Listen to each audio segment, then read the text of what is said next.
주의 집에서의 하루가 다른 곳의 첫날보다 좋으니 주 사랑 안에 머물며 사랑 노래합니다. 주님이 이곳에 와 계신 거 믿습니까? 정말 와 계십니다. 하나님은 우리에게 예배를 받기 위해서 예배를 받으시려고 우리를 창조하셨다고 이렇게 말씀을 하십니다. 그래서 늘 주님 앞에 정말 우리 온 마음을 다해서 예배를 드려야 될 줄 믿습니다. 우리의 이 생활 환경이나 우리의 몸의 상태에는 우리의 행복을 많은 큰 영향력을 주는 것은 사실입니다. 그러나 그 사람의 이 행복과 불행을 결정하는 것은 사실 그 사람의 마음입니다. 마음. 모든 환경이 다 좋고 먹을 것도 입을 것도 좋은 집도 좋은 차도 또 몸도 건강하고 다 그렇게 있다 할지라도 내가 불행하다고 느끼면은 나는 불행한 사람입니다. 그러나 몸도 아프고 또 환경적으로도 이것도 저것도 부족하지만은 그래도 내가 행복하다고 생각하면은 행복한 사람입니다.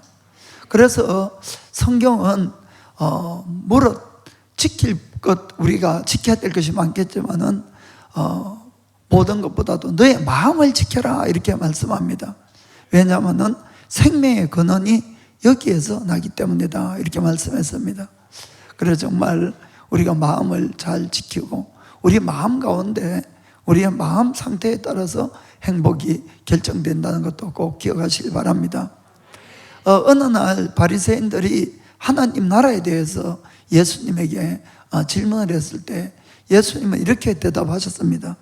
누가복음 17장 20절 보면은 바리새인들이 하나님의 나라가 어느 때에 임하니까 묻거늘 예수께서 대답하여 가라사대 하나님의 나라는 볼 수 있게 임하는 것이 아니요. 아멘. 하나님의 나라는 눈에는 안 보인다고 이렇게 말씀하셨습니다. 그리고 21절에 마침 이 아닌데 어디까지 날라갔어? 17장 21절 17장 21절 자, 또 여기 있다 저기 있다고도 못하리니 하나님의 나라는 너희 안에 있느니라. 아멘. 여기저기에 보이게 임하는 것이 하나님의 나라가 아니고 너의 마음속에 하나님이 있다는 것입니다. 영어 성경에도 in, with, in you 이렇게 되어 있거든요. 그러니까 너의 속에 그 안에 있다고 이렇게 말씀했습니다. 그러면은 우리가 꼭 죽어서만이 하나님의 나라를 들어갈 수 있는 건 아닙니다. 하나님 나라 어디에 있다고요? 우리 마음에 있다는 거죠. 그러면 우리가 살아있는 동안에도 우리가 얼마든지 내 마음 안에서 하나님 나라에 들어갈 수 있게 된다는 것을 꼭 기억하시기 바랍니다. 자, 오늘 말씀은 마태복음 5장 8절입니다. 같이 읽겠습니다. 마음이 청결한 자는 복이 있나니 저희가 하나님을 볼 것이며. 아멘. 오늘은 마음이 청결한 자에 대한 복에 대해서 함께 생각해 보겠습니다. 그들은 하나님을 볼 것이라고 했습니다. 우리가 하나님을 볼 수가 있다는 것은 복 중에 복인 걸 깨달아야 됩니다. 우리에게 혹시 누군가를 아주 사랑하고 또 존경하고 또 동경하고 이런 사람이 우리에게 있다면은 우리의 마음의 소원이 그분을 꼭 한번 만나고 보고 싶다는 것이 소원이 아니겠습니까? 그리고 만나게 되면은 얼마나 감격스럽고 감동스럽고 또 감사한 일이 되겠습니까? 하나님의 사람 모세도 하나님을 꼭 한번 만나고 싶었어요. 하나님을. 그래서 하나님 꼭 한번 만나게 해달라고 이렇게 부탁을 했습니다. 출애굽기 33장 18절에 그렇게 이야기합니다. 모세가 가로되 원컨대 주의 영광을 내게 보이소서. 하나님 꼭 한번 뵙기 원합니다 라고 했을 때에 하나님이 이런 대답을 하십니다. 20절 보면은 또 가라사대 너가 내 얼굴을 보지 못하리니 나를 보고는 살 자가 없음이니라. 아멘. 아니 하나님 그렇게 만나고 싶은데 하나님 바라보고 아무도 살 수가 없다는 겁니다. 왜 그렇겠습니까? 하나님은 너무나 거룩하고 깨끗하신 분이시라서 죄라는 것을 조금도 용납을 할 수가 없습니다. 우리가 하나님의 그 특성을 잘 아셔야 됩니다. 그래서 어떠한 작은 죄가 있어도 하나님은 그걸 용납을 할 수 없으니까 그를 멸할 수밖에 없다는 겁니다. 그래서 사람인 우리가, 죄인인 우리는 누구도 하나님을 볼 수가 없는 겁니다. 그래서 내가 하나님을 정말 꼭 뵙기를 원하면은 무엇부터 해야 될까요? 내 마음을 깨끗하게 해야 된다는 것입니다. 죄를 회개하고 온전히 버려야만이 주님을 볼 수 있다는 것을 꼭 기억하시길 바랍니다.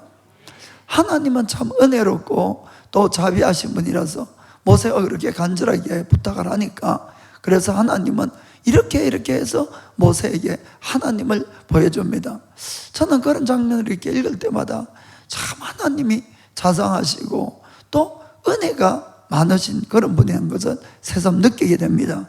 자, 거기 21절부터 23절까지 여호와께서 가라사대 보라, 내 곁에 한 곳이 있으니 너는 그 반석 위에 섰으라.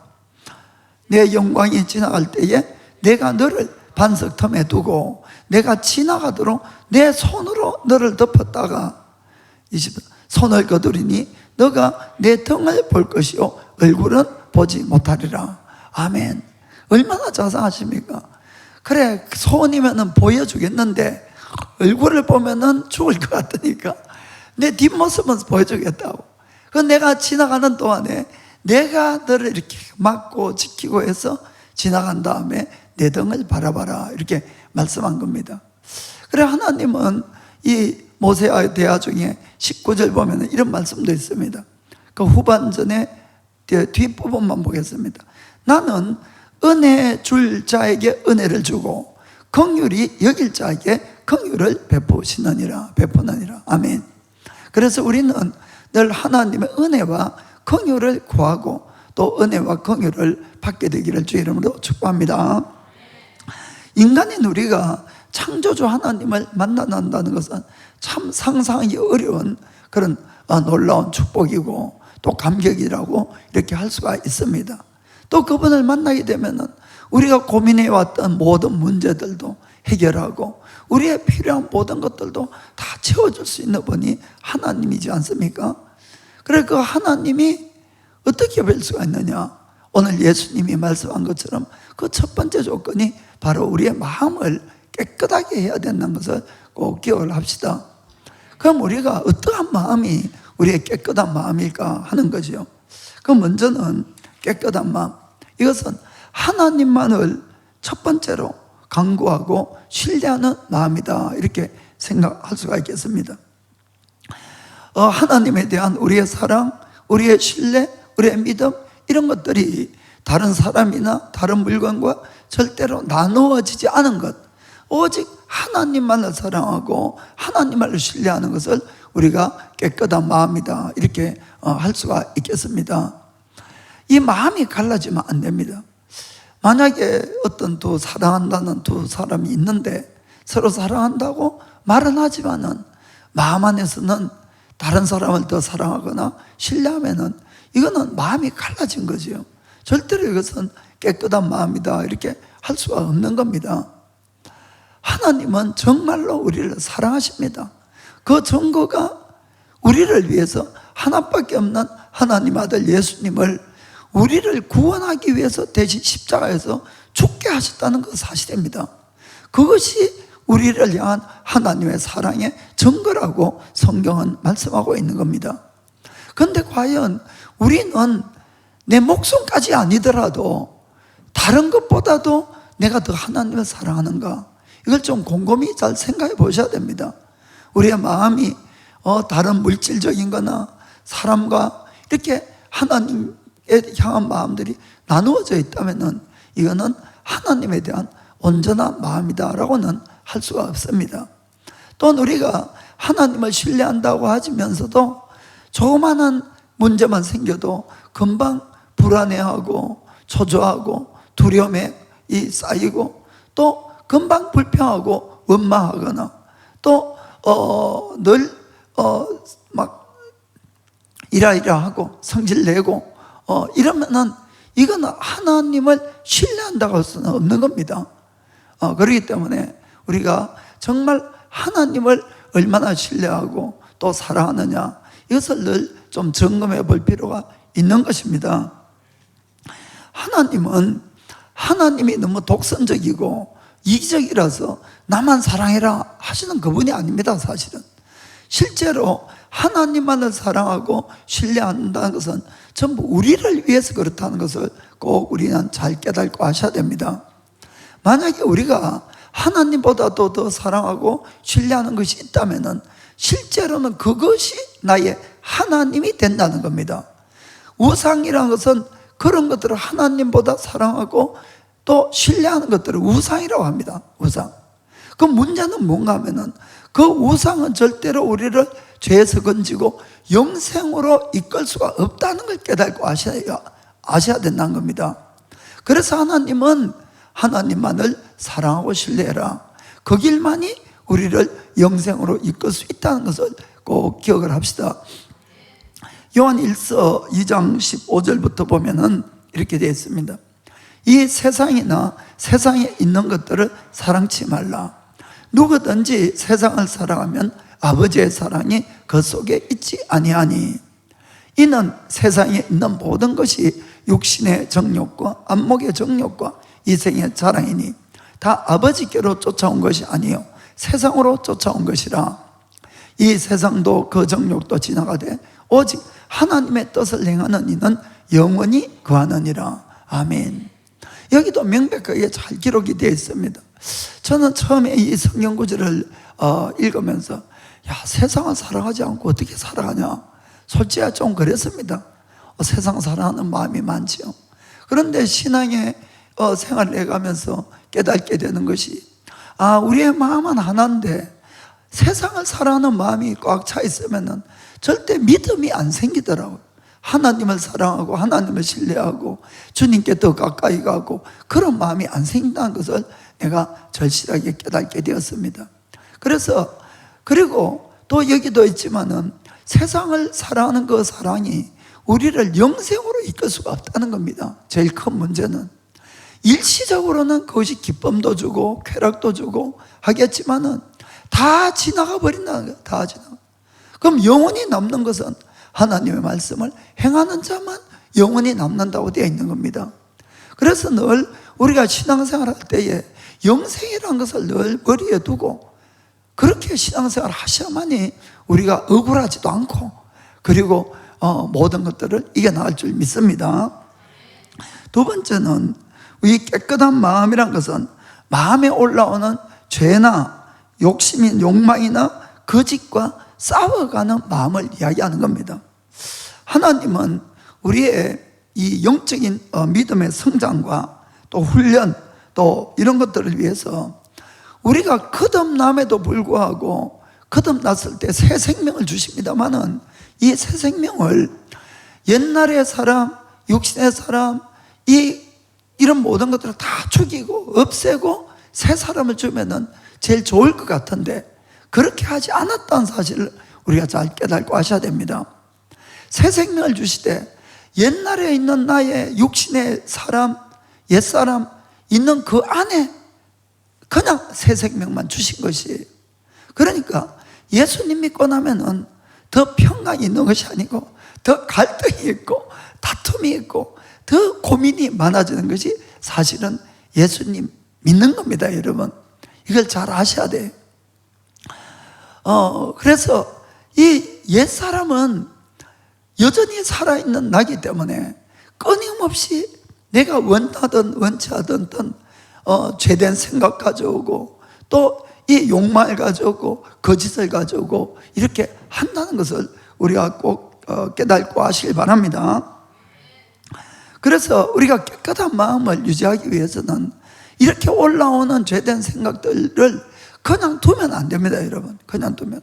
그리고는 이것을 절대로 즐기면 안 돼요, 또. 미운 사람 있는데 미운 생각 올라오면 즐길 때 많잖아요, 우리가. 마음속으로 얼마나 많이 죽입니까? 그러니까 그러면은 이 저는 거예요. 그리고 이 깨끗한 마음을 못 가집니다. 그런 것들과 싸워가야 된다, 이런 이야기입니다. 사실은 이것은 예수님을 믿는 사람이라면은 어느 누구도 예외가 없어요. 사도 바울도 이것 때문에 무지무지 고민한 것들을 많이 기록을 해 놓은 겁니다. 그래서 내가 거듭나고 옛날에 하나님께 큰 은혜를 받았고 큰 은사를 받고 큰 사역을 했다고 해서 죄된 생각이 없어지는 것이 절대로 아닙니다. 똑같이 올라옵니다. 그러나 그것을 잘 이기는 사람이 있고 잘 이기지 못한 사람이 있고 그것뿐인 겁니다. 무슨 말인가 아시겠죠? 그래서 그것은 당연하다고 아예 생각하셔야 됩니다. 그러면 싸워서 이기는 수밖에 없는 거죠. 아멘. 그렇습니다. 그래서 이제 중요한 것은 나의 의지를 어디로 가져가느냐. 그래서 하나님과 내가 동행을 하려면은 그분과 같은 마음을 가지려면은 죄와 싸워야 된다는 것입니다. 그리고 그것을 그냥 두면은 절대로 깨끗해질 수가 없는 겁니다. 바울도 이런 고백을 했습니다. 자, 고린도전서 9장 27절 보면은 내가 내 몸을 쳐서 복종하게 하면 내가 남에게 전파한 후에 자기가 도리어 버림이 될까 두려워함이로라. 아멘. 심지어는 바울조차도 자기 의지로 자기의 몸을 쳐가면서까지 복종시켜가는 그런 모습을 우리가 볼 수가 있는 겁니다. 그래서 내가 하고 싶은 대로 다 해서 거룩해지지 않는다는 걸 아시길 바랍니다.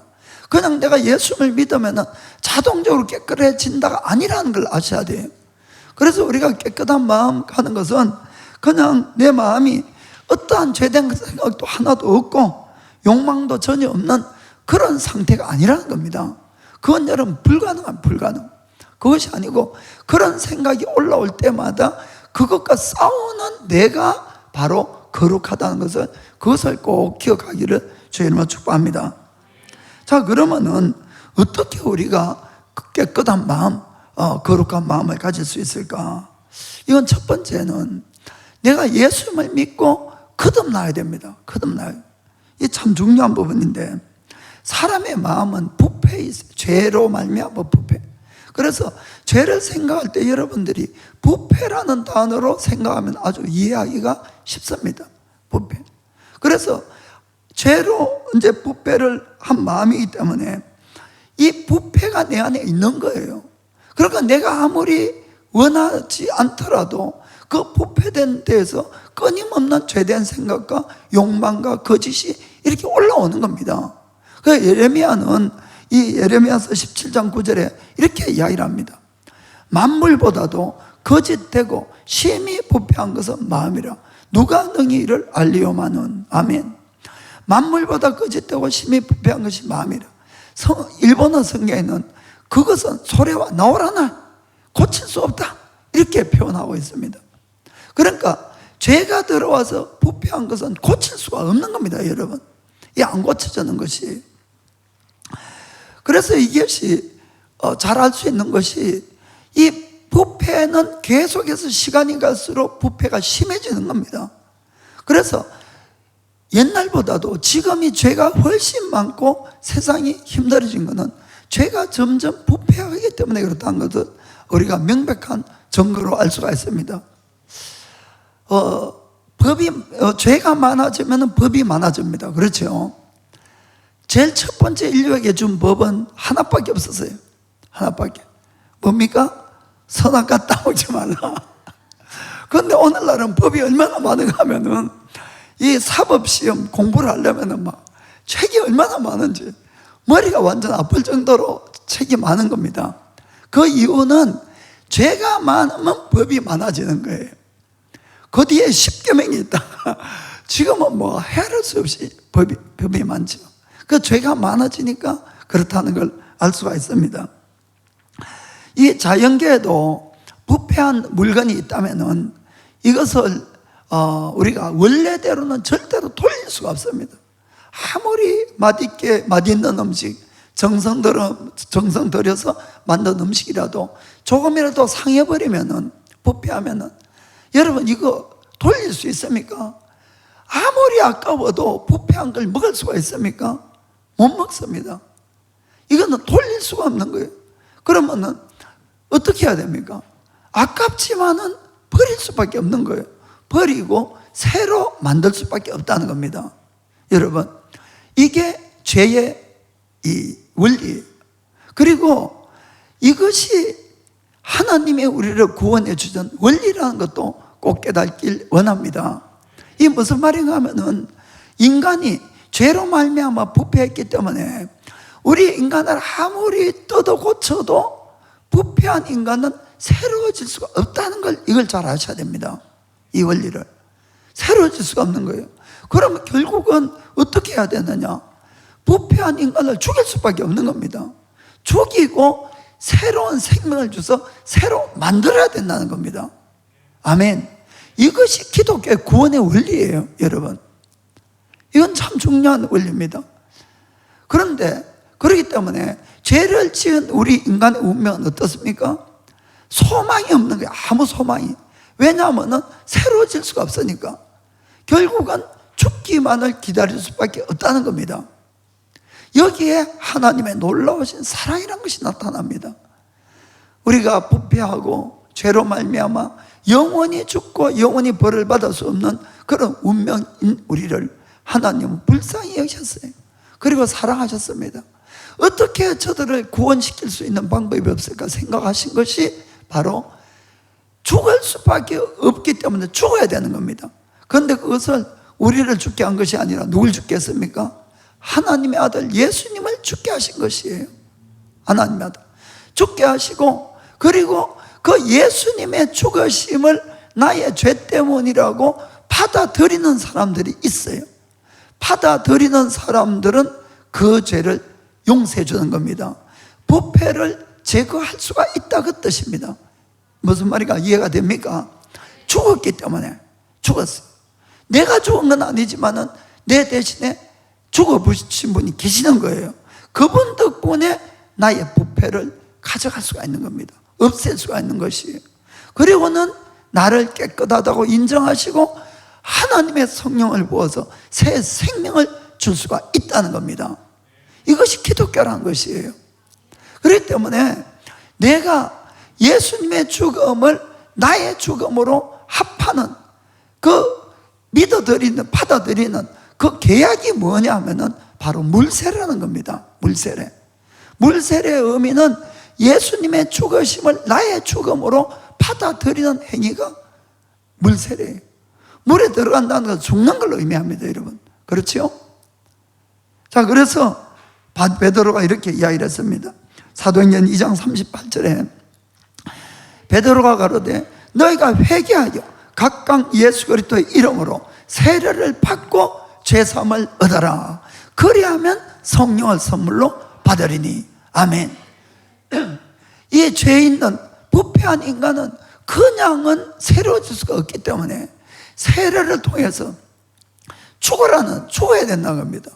죽으면은 그러면 나의 부패는 사라지고 새로운 생명을, 성령님을 받아서 새 생명을 받을 수 있다고 이렇게 이야기한 겁니다. 그래서 죄로 부패한 우리 인간은 어떠한 노력을 해도 이것은 깨끗해질 수가 없는 겁니다. 우리가 어떠한 고행을 한다고 없어지는 것도 아니고, 아무리 선행을 많이 쌓아도 이 죄가 없어지고 마음이 깨끗해지는 것이 아니라는 겁니다. 죄는 여전히 남아있다는 것이에요. 우리가 상한 음식이나 부패한 것들을 늦추거나 할 수는 있어요. 어떻게 하면 됩니까? 냉동고 속에 집어여가지고 얼리면 되겠죠. 그러면은 얼리면은 이 부패가 진행되는 것이 멈추거나 지연은 시키지만은 끄집어내면은 여전히 부패는 계속 돼간다는 겁니다. 안 없어진다, 그 뜻입니다. 이해가 되죠? 여러분, 이것이 아주 중요한 부분은 세상에 수많은 종교가 있고 도덕 윤리가 있지만은 그것과 기독교가 다른 점이 바로, 가장 다른 점이 바로 이 점이라는 것입니다. 세상 윤리나 도덕이나 종교는 우리에게 나쁜 걸 가르치는 거 아닙니다, 여러분. 그들도 도덕을 이야기하고 윤리를 이야기하고 선하게 살아야 된다고 이야기를 하고, 죄값을 받아서 폭포수에 좀 두드려 맞기도 하고, 또 고행도 해야 된다고 하고, 선행을 많이 쌓아가지고 내 선행이 많아지면은 악행보다 선행이 많으면 구원받을 거라고 그러고 이렇게 이야기를 합니다. 나쁜 걸 가르치는 것은 아니에요, 여러분. 그래서 그걸 믿고 열심히 따라하면 어떻습니까? 그 사람의 겉모양은 바뀌어집니다, 조금씩. 그래서 선도 행하고 이렇게 이 많이 선해진 것처럼 이렇게 보이지만은, 그러나 그 사람의 마음속을 들여다보면 변했겠냐 하는 이야기입니다. 여러분, 안 바뀌는 거예요. 이것은 안 바뀌는 겁니다. 그러니까 아무리 많은 노력을 해도 세상 종교나 세상 것들은 안 바뀌는 겁니다. 사실은 선행이나 이런 걸 많이 강조하기 때문에 불교 믿는 사람들도 아주 착한 사람 많습니다. 선행하는 사람 많아요. 이분들은 개미도 안 죽이려고 집신 신고 다니고 이러잖아요. 정말 그렇습니다, 여러분. 그렇게 선한 일을 하려고 이렇게 애를 쓰는 거예요. 제가 저희 집은 이제 불교 집안이었고 어릴 때부터 어머니 친구들 많이 보고 이렇게 했는데, 그분들 다 정말 착한 분들이세요. 저한테 용돈도 잘 주니까 그 참 좋으신 분들인데, 교회 와서 제가 너무 놀랐어요, 사실은. 왜 이렇게 형편없는 사람들이 많지? 아니, 불교도 안 그런데, 진짜 솔직히 좀 그런 생각 많이 했습니다. 근데 이제 나중에 알고 보니까 역시 성경 말씀대로 그렇더라고요. 죄가 많은 곳에 은혜가 많다고. 정말 죄가 많은 사람이 교회에 다 몰려 있다는 걸 알았어요. 참 이게 은혜 중에 은혜입니다. 그래서 우리가 인간이 아무리 노력한다고 바뀌는 것이 아니기 때문에, 이건 부패했기 때문에, 그럼 어떻게 해야 됩니까? 죽고 다시 살아야 된다는 것이에요. 죽어야 된다는 거예요. 죽고 살아야 된다. 그래서 여러분들이 죄된 생각이 자꾸 올라올 때 고민하고 이렇게 내가 억지로 자꾸 착하려고 하지 마시기 바랍니다. 안 됩니다. 그거 안 됩니다. 그게 아니고 죽어야 됩니다. 죽어야 돼요. 무슨 말인지 아시겠습니까? 그런 생각이 올라서 내가 억지로 나를 바꾸려고 하지 마시고, 죽어야 된다. 그래, 십자가에 죽자. 그거 죽어야 되는 거예요, 진짜로. 죽어야지 그것이 없어지는 거지. 싸워도 못 이깁니다, 여러분. 절대로 안 되는 거예요. 죽어야 되는 거예요. 죽고 새 생명을 받아야지 나는 천국 가는 것이에요. 그래서 예수님도 요한복음 3장 5절에 이렇게 말씀했잖아요. 예수께서 대답하시되 진실로 진실로 너에게 이르노니 사람이 물과 성령으로 나지 아니하면 하나님 나라에 들어갈 수가 없느니라. 아멘. 그래서 죽고 새로 생명을 받아야 된다는 겁니다. 여기 물은 물세례예요. 죽고 다시 성령으로 거듭나야 된다. 그러니까 싸우지 말고 죽으세요, 그냥. 그것밖에 방법이 없다는 걸 여러분 아시길 바랍니다. 그 다음에는 항상 하나님을 의식하는 삶을 살아가야 됩니다. 좀 전에 말씀한 것처럼 하나님은 구원받은 우리를 완전히 옛사람을 다 죽이고 새 사람을 만들면 너무나 좋겠는데, 옛사람을 그대로 놔두고 우리의 새 사람을 우리 속에 만들어 주셨어요. 그래서 예수님 믿고 나면 끊임없는 고민이 일어납니다. 차라리 예수님 믿기 전에는 고민이 없었어요. 저도 고민 없었어요. 별로. 조금 이 양심에 끄럽기는 일을 해도, 양심이 조금 뭐라 그래도 시끄러워 가만히 있어 가만히 있더라고요. 그때는 양심이 우리를 못 이기더라고. 조용히 가면 조용하고. 그런데 예수님을 믿고 나니까 끊임없는 갈등이 일어나는 거예요. 조그마한 죄를 지어도, 죄를 안 지도 누구한테 말 한마디 잘못해도 곰곰이 생각하면 혹시 내가 이 말 때문에 저 사람 상처 준 거 아닌가? 괜히 막 그것 때문에 괴로운 거예요, 사실은. 그런 경험 안 해봅니까? 옛날에 있을 수 없는 일이죠, 그러면은. 그런 걸 가지고 고민하고 고민 안 했습니다. 그러나 내 마음이 새로워지고 내 속에 새 사람이 들어오니까 이 갈등이 생기는 거예요. 죄된 것, 남에게 해가 된 것, 이런 것들이 마음에 자꾸 걸리는 겁니다. 그리고는 갈등하게 되고, 이것은 당연한 그런 걸 믿으시길 바랍니다. 왜냐하면 하나님을 사랑하는 속 사람이 새로 생겼기 때문에 그렇다는 걸 아시길 바랍니다. 그럼 하나님은 왜 우리를 죄된 걸 싹 없애주고 새 사람만 주면 될 텐데 왜 그렇게 만들었을까? 여러분, 자유의지가 있어요, 인간에게는. 그래서 우리는 앞으로도 그렇고 지금도 그렇고 앞으로도 내가 하나님도 선택하지만 마귀도 선택할 수 있다는 존재라는 걸 꼭 아시길 바랍니다. 첫사람 아담과 하와는 훈련이라는 걸 전혀 안 받았어요. 자유의지는 있는데 하나님이 좋은 일을 하니까 좋은 분이신 줄 알고 믿었어요. 그런데 마귀가 와서 더 달콤한 소리를 했잖아요. 그러니까 금방 마귀를 따라가 버리는 겁니다. 무슨 말인가 아시겠지요?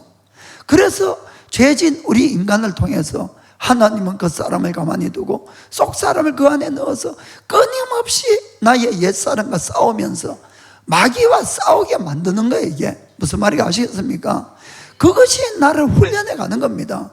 그래서 뭐가 정말 선이고 악이고 어떤 길이 바른 길이고 이것을 훈련하는 것은 밖에가 아니라 내 속에 이미 일어나고 있다는 사실을 여러분 깨닫고 하시길 바랍니다. 그래서 가장 강력한 적은 사실 늘 나의 옛사람입니다. 밖에가 아니에요, 실제로는. 그렇게 해서 내가 바른 길을 선택하고 점점 이기게 되면은 나의 속 사람은 점점 강건하게 되면서 무엇이 정말 바른 걸 깨닫고 마귀의 유혹이 와도 절대로 넘어가지 않습니다. 오직 하나님을 더 사랑하고 하나님의 길을 갈 수 있도록 만들기 위해서 그렇게 하신 것이에요. 그러니까 잘 깨닫고 힘들지만은 승리해서 이겨가야 되는 것입니다. 이것은 우리만 있는 것이 아니고 바울도 구원받아도 여전히 똑같은 고민 때문에 싸우고 힘들어했던 사실을 우리가 볼 수가 있습니다. 로마서 7장 21절부터 24절까지 보겠습니다. 그러므로 내가 한 법을 깨달았노니 곧 선을 행하기 원하는 나에게 악이 함께 있는 것이로다. 내 속 사람으로는 하나님의 법을 즐거워하되 내 지체 속에 한 다른 법이 내 마음의 법과 싸워 내 지체 속에 있는 죄의 법 아래로 나를 사로잡아 오는 것을 보는도다. 오라 나는 공고한 사람이로다. 이 사망의 몸에서 누가 나를 건져내라. 아멘.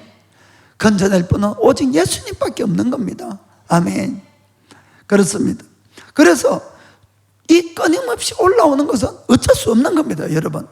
이것은 없어지는 것이 아니에요. 그건 정상이라고 생각하시기 바랍니다. 그 중요한 것은 뭐냐면은 올라왔을 때 그것과 싸워서 내가 이기는 것이 중요하다는 겁니다. 그러면은 어떻게 이길 수가 있느냐 하면은 내가 하나님을 의식하게 되면은 죄를 선택하지 않습니다, 여러분. 하나님을 의식하면은. 그런데 하나님을 잊어버리면은 죄를 선택하게 되어 있어요. 이거는 뭐 인간은 다 그렇습니다. 그래서 이 하나님이 항상 나의 모든 걸 보고 계시고 나의 모든 걸 듣고 계신다는 것을 늘 인식하고 있으면 우리는 죄를 이길 수가 있다는 걸 아시길 바랍니다.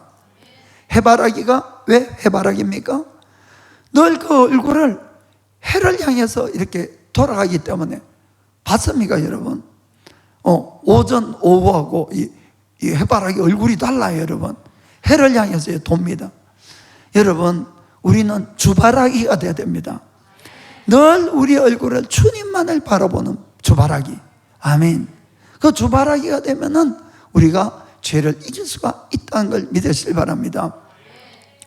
우리가 이 어떤 분은 운전을 아주 거칠게 해서 그냥 쉽게 이 교통법 어기는 분도 있어요. 신호도 어기고 차선도 어기고 막 이렇게 운전합니다. 그런데 경찰관이 그 앞에 있으면 그 사람 어떻게 운전합니까? 신호도 잘 지키고 차선도 잘 지키고 이렇게 하는 거예요. 그렇죠? 어떤 사람이 운전해 가다가 빨간불이 팍 바뀌었는데도 무시하고 싹 달렸어요. 그런데 재수없게 저 앞에 경찰이 호로에를 팍 불면서 차를 세웠어요. 그거 물었어요. 당신 저 신호가 빨간불로 바뀌는 걸 못 봤냐 그러니까 내가 그 신호가 빨간불로 바뀐 걸 봤는데 당신이 여기에 섰는 거 못 봤다고. 그 사람이 신호보다도 경찰을 먼저 봤으면 섰겠지요. 이게 똑같은 원리라는 겁니다. 죄된 유혹만 바라보고 있으면 우리는 빠지기가 쉽지만은 죄의 유혹이 왔을 때에 내가 하나님을 바라보면 안 합니다, 여러분. 무슨 말인지 아시겠지요? 꼭 우리의 마음을 지키시기를 축복합니다. 그 다음에 우리는 말씀과 기도로 하나님과의 교제를 우리가 즐겨야 됩니다. 우리의 겉사람은 이 세상에 있는 음식들을 먹고 이렇게 건강을 유지하고 살아갑니다. 안 먹으면 죽지요. 우리의 속사람도 마찬가지로 말씀과 기도로 이 성장하고 건강해져 가는 겁니다. 그래서 나의 속사람을 자꾸 강건하게 하는 일을 하셔야 됩니다. 여러분들이 그 말씀도 보고 기도도 하고 또 예배도 드리고 또 이 좋은 신학의 책들도 보고 또 좋은 신앙의 사람들과 교제도 하고 이런 것들이 전부 우리의 속사람을 강건하게 하는 그런 것들입니다. 그런데 이 이제 가장 기본적인 것이 말씀 보고 기도하는 이건데 이것이 의무적이고 형식적이면 참 이것만큼 더 힘든 일이 없습니다, 사실은. 그래서 이것이 의무적이고 형식적이 아니려면은 진짜로 말씀 읽고 기도하면서 하나님과의 교제를 실질적으로 하셔야 됩니다. 그렇게 하면은 이것이 그렇게 힘든 일이 아닌 거예요. 우리는 흔히 하나님 만나고 싶다고 이렇게 이야기는 하면서도 성경 읽는 거, 기도하는 거 아주 싫어한다면은 이거는 좀 뭔가 모순이 있지 않습니까? 말이 안 되는 겁니다. 그래서 진짜로 내가 주님을 만나고 싶으면은 그 첫 번째 방법이 뭔가 하면은 말씀 읽고 기도하는 거예요, 사실은. 그렇게 해서 말씀 가운데 하나님의 뜻을 알고 나를 위한 계획도 하시고 내가 하나님의 자녀된 축복이 어떠한 복인가를 깨닫게 되고 이 땅에 내가 사명이 무언가를 알고 이렇게 되면은 막 마음이 뜨거워집니다. 그리고 기도하면은 막 불이 내려오고 할 수도 있어요. 뭐 꼭 불이 안 와도 하나님 계시니까 그걸 믿으시고 자오간 이 하나님과의 교제가 좀 더 뜨거워져야 됩니다. 뜨거워져야 돼요. 그렇게 되면은 말씀 읽고 기도하고 이것이 그렇게까지 이렇게 힘든 것이 아니고 때로는 너무나 감격스럽고 오히려 기도 안 하면 힘들어서 더 못 살고 이래 됩니다, 여러분. 그래서 꼭 주님과 이 깊은 교제가 있기를 축복합니다. 다윗은 왕이지만은 그가 힘들고 어려운 일도 많이 겪었어요. 그런데 왕이지만은 그는 하나님과 교제를 끊임없이 했는 모습을 볼 수가 있습니다. 우리는 어려울 때는 하나님을 찾습니다. 어려우니까 다들.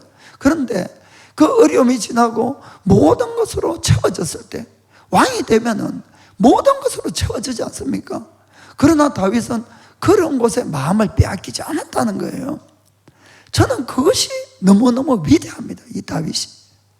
세상 사람들이 힘들면 다들 주여 하고 나오잖아요. 주여 하고. 그런데 이것저것 문제도 해결되고 채워질 거 채워주면 주여 나여 그러고는 채워진 복을 어떻게 누릴까 이것만 생각하는데 다윗은 그런 것에 별로 연연하지 않았습니다. 그 채워지면 채워질수록 하나님을 더 찾는 다윗을 성경을 통해서 우리는 볼 수가 있지요. 그 고백 하나가 시편 84편 10절입니다. 주의 궁전에서 한 날이 다른 곳에서 첫날보다 나은 적 악인의 장막의 거함보다 내 하나님 문지기로 있는 것이 좋사오니. 아멘. 하나님과의 교제가 얼마나 감사하고 얼마나 감격스러웠으면 딴 곳의 첫날보다도 주님과 하루 있는 것이 더 좋다는 겁니다. 악인의 어떤 큰 공갈을 구하는 것보다도 차라리 하나님 문지기로 있는 것이 훨씬 낫다고 고백하는 겁니다. 그것이 바로 정말 하나님의 마음에 합한 이 다윗의 고백이었습니다. 그 다음에는 우리가 죄를 지으면은 반드시 바로 마음으로부터 회개하셔야 됩니다. 아까도 말씀드렸지만 죄라는 것은 부패라고 이야기를 했습니다. 그래서 내가 죄를 짓게 되면은 내 속에서 다시 부패가 들어온 거예요. 아무리 작아도. 그렇기 때문에 여러분, 죄에는 큰 죄, 작은 죄가 없다는 걸 아셔야 됩니다. 아무리 작아도 아무리 작은 부패가 들어오면은 이미 끝난 거예요. 그 다음부터는 시간 문제지 전부 다를 썩게 만드는 것이 부패 아닙니까? 그렇죠? 그래서 내가 죄를 지으면 부패가 내 속에 들어왔고 부패가 내 속에서 시작된 겁니다. 이것은 아까 말씀드렸듯이 어떠한 노력으로도 없어지지 않는 거예요. 우리가 죄를 짓고 나서 어떤 사람들은 이걸 감추려기도 하고 또 무시하기도 하고 또 그 죄를 지었으니까 마음이 그러니까 더 선행을 하기도 하고 더 친절하기도 하고, 여러분 소용이 없다니까요. 그거 가지고 안 없어집니다. 그리고 아주 그럴듯한 변명을 아무리 해도 안 없어진다니까요. 아멘. 여러분 이걸 정말 잘 아셔야 됩니다. 그러면은 이 부패를 없애는 유일한 방법은 아까 말씀한 그것밖에 없는 것이에요. 죽고 새로 사는 겁니다. 죽고 새로 사는 것. 우리가 예수님을 처음 믿을 때하고 똑같은 겁니다. 그래서 마음으로부터 회개하셔야 돼요. 그리고는 예수님의 십자가 밑으로 다시 가야 됩니다. 주님의 그 십자가의 대속사건을 다시 내가 받아들여서 주님 정말 용서해 주세요. 내가 죄를 짓고 또 예수님 십자가 못 박았네요. 그러나 이번에 용서해 주시고 그 주님의 보혈로 나를 깨끗하게 해달라고. 그리고 다시 죽는 마음으로 죽고 회개해서 그리고 다시 주님 은혜로 살아나야 된다, 이 뜻입니다. 아멘. 그것이 유일한 죄를 없애는 방법입니다. 그런데 우리가 정말 잘 기억해야 되는 것은 주님은 죄를 70번에 7번을 지어도 정말 마음으로 회개하면 용서해 주십니다. 그런데 너무 쉽게 죄를 짓는 경향들이 있다는 것입니다. 그런데 여러분, 죄를 그렇게 쉽게 짓고 쉽게 회개할 수 있다고 이렇게 착각하시면 안 된다는 겁니다. 여러분들이 죄를 짓고 나서 자꾸 거듭 반복해서 죄를 짓고 아유 또 회개하면 되겠지, 이런 마음으로 죄 지으면 절대로 안 됩니다. 여러분, 회개도 실제로 내가 회개한다고 회개가 될 수 있는 것이 아니고 성령님이 도와주셔야지 진짜 회개가 되는 것이에요. 진짜 그 죄가 내 마음에서 사라지고 그 죄 때문에 내가 압박감이 없어진다는 겁니다. 이거는 분명해요. 내가 어떤 죄를 짓고 이것을 회개는 해요. 마음으로 진짜 잘못했다 생각하고. 그러나 성령님이 도와주지 않으면 어떤 현상이 있는가 하면은 그 죄가 늘 나를 누르고 있습니다. 내 속에서 안 없어졌어요. 이 누르고 있어요. 이거는 주님이 도와주지 않았다는 증거예요. 여러분, 평강이 없는 겁니다.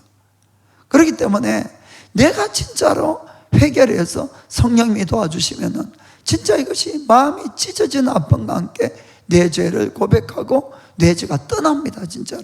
그렇게 되면은 내 마음에 온전한 평강이 임해요. 진짜 그 죄에서 해방을 받았다는 마음이 분명히 들게 되어 있다는 겁니다. 그래서 우리가 죄를 습관적이나 형식적으로 짓고 그냥 회개하고 이건 정말 하면 안 됩니다. 여러분, 성경에는 히브리서 10장 26절 보면은 우리가 진리를 아는 지식을 받은 후 짐짓 죄를 범한 적 다시 속지 않은 제사가 없고, 27절에 오직 무서운 마음으로 심판을 기다리는 것과 대적하는 자를 소멸할 맹렬한 불만 있으리라. 아멘. 참 무서운 이야기입니다. 우리가 예수님을 믿었어요. 정말 거듭났어요.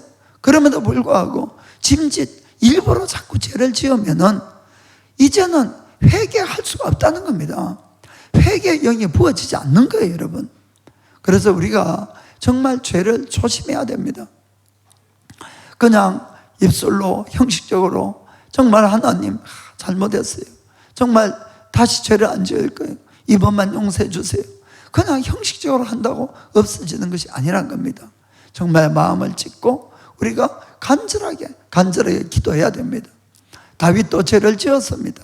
그가 성경을 읽어보면은 그 죄를 짓고 그냥 쉽게 이렇게 회개한 것이 아니고 얼마나 많은 눈물을 뿌리고 얼마나 많은 고통의 시간을 지나면서 회개하고 하나님께 용서를 받았는지 모른다는 것을 우리가 아셔야 됩니다. 시편 6편 많이 있어요. 많이. 그 중에 하나 한번 볼게요. 1절부터 3절까지. 여호와여, 주의 분으로 나를 견책하지 마옵시며 주의 진노로 나를 징계하지 마옵소서. 여호와여, 내가 수척하였사오니 긍휼히 여기소서. 여호와여, 나의 뼈가 떨리오니 나를 고치소서. 나의 영혼도 심히 떨리나이다. 여호와여, 어느 때까지니까? 6절에는 6절. 내가 탄식함으로 곰핍하여 밤마다 눈물로 내 침상을 띄우며 내 요를 적시나이다. 아멘. 정말 밤마다 그는 괴로워서 눈물로 그렇게 회개했던 모습을 볼 수가 있는 겁니다. 그래서 우리가 예수님을 처음 만났을 때 내 죄를 지적당하고 정말 마음을 아파하면서 간절하게 주님 앞에 용서를 받았던 그 기분으로 늘 죄를 용서를 구해야 되는 겁니다. 그러면은 주님은 정말 긍휼이 풍성하셔서 우리의 죄를 깨끗이 씻어주시고 다시 출발할 수 있도록 꼭 만들어 주신다는 것을 꼭 믿기를 축복합니다. 자, 그러면은 마지막으로 우리가 마음이 청결한 자가 어떤 복을 받을까? 마음이 청결한 자, 아까 말씀한 것처럼 하나님을 뵐 수 있는 복이 있다는 겁니다. 마음이 청결한 자 복이 있나니 그들이 하나님을 볼 것이다. 아멘. 그렇습니다. 하나님을 본다는 것은 정말 복 중에 복이라고 말씀했습니다. 거듭난 우리들에게는 하나님이 어디 계십니까?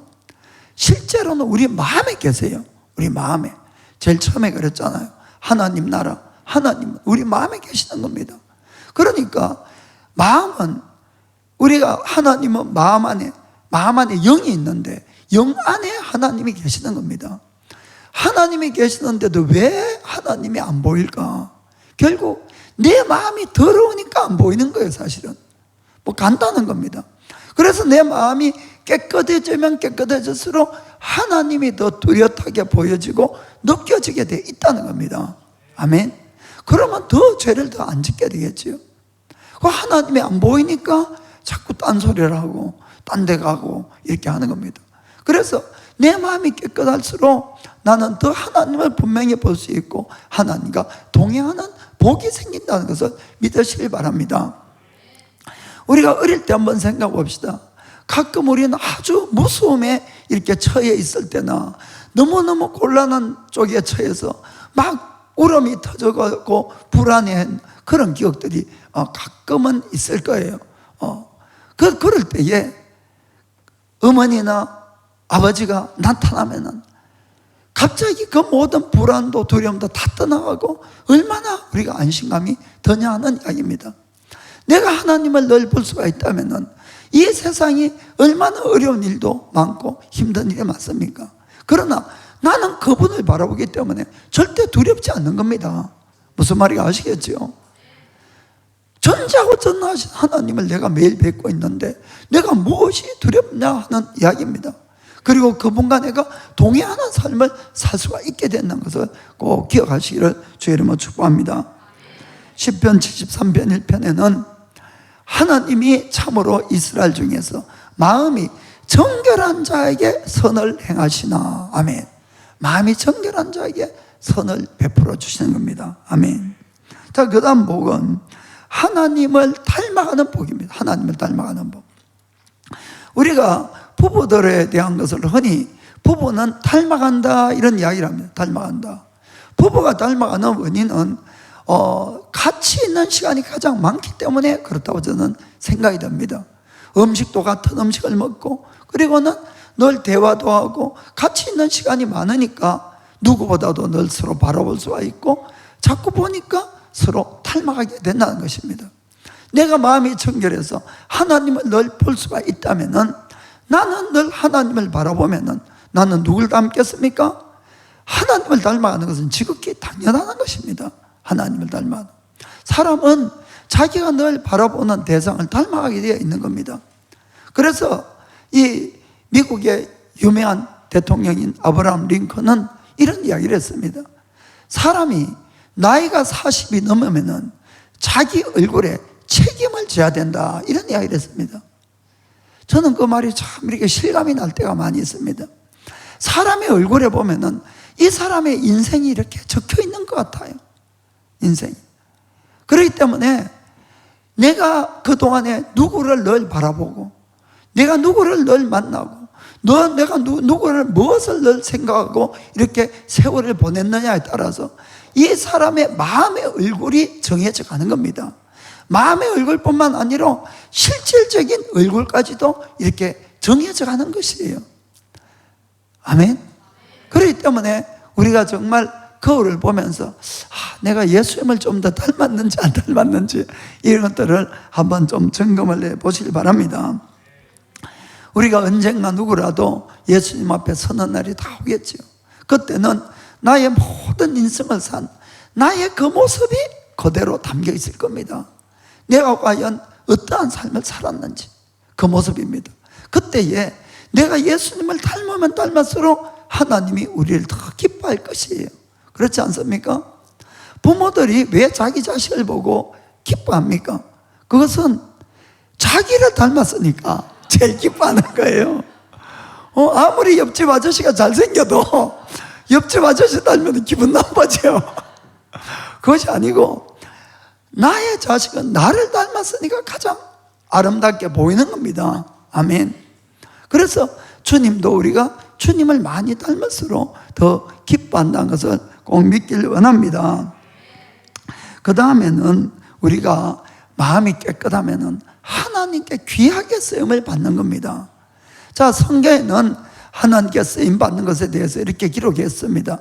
디모데후서 2장 20절 보면은 큰 집에는 금과 은의 그릇이 있을 뿐 아니요 나무와 질그릇도 있어 귀 쓰는 것도 있고 천이 쓰는 것도 있나니 그러므로 누구든지 이런 것에서 자기를 깨끗하게 하면 귀 쓰는 그릇이 되어 거룩하고 주인의 쓰심에 합당하며 모든 선한 일에 예비함이 되리라. 아멘. 우리가 예수님 믿고 바른 크리스천이라면 가장 바라는 것이 하나님께 쓰임받는 거라고 저는 생각을 합니다. 그것보다 더 위대한 일은 없는 거예요. 우리가 인생을 살아가면서. 그런데 여기에 하나님께 쓰임받는 비결이 명백하게 기록이 되어 있습니다.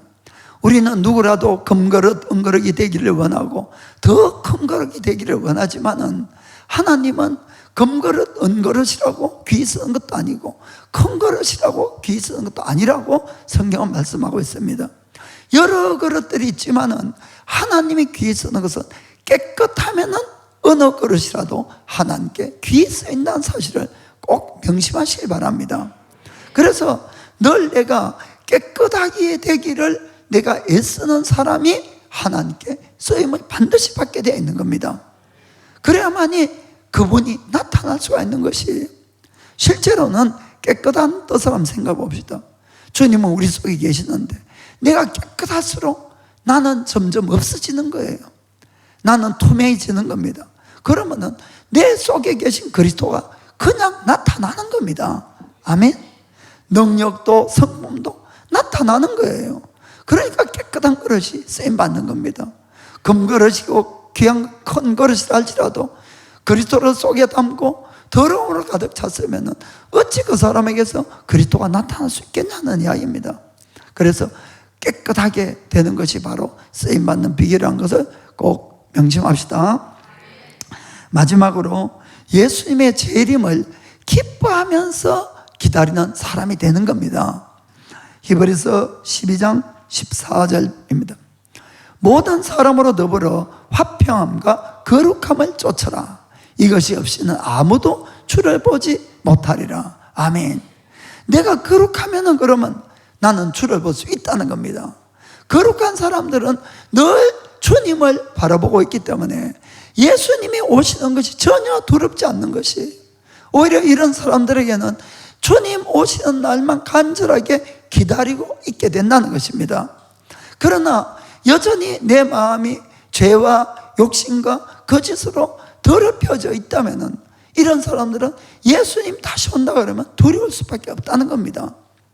그러나 내가 깨끗하게 되면은 나는 언제라도 주님 오시는 그날을 간절히 사모할 수밖에 없게 되는 겁니다.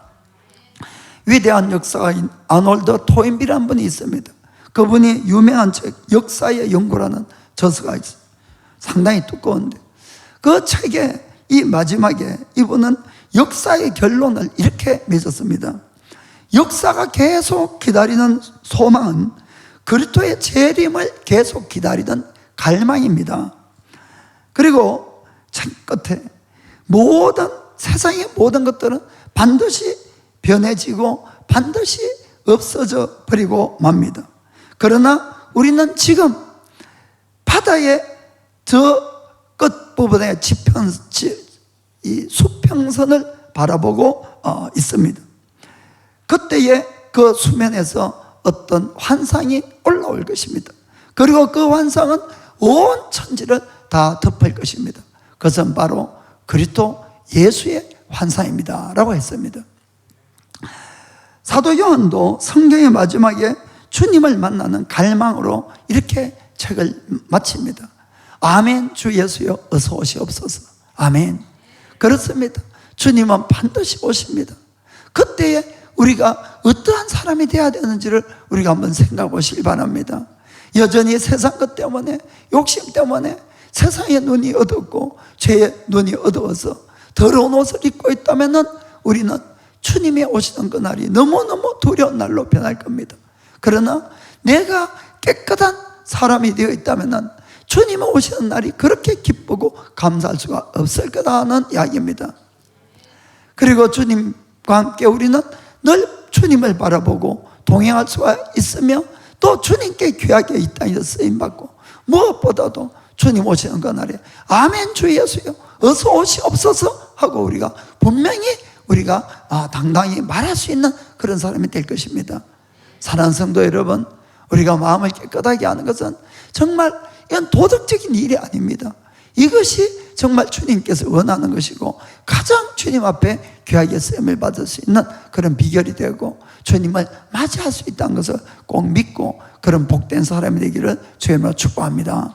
자, 기도하겠습니다. 나의 평생에 단 한 가지 소원 주의 아름다우심 보며 사랑 노래하는 것 온 하루 주 소노미가 오아오기 주노와 이노나가데 소노하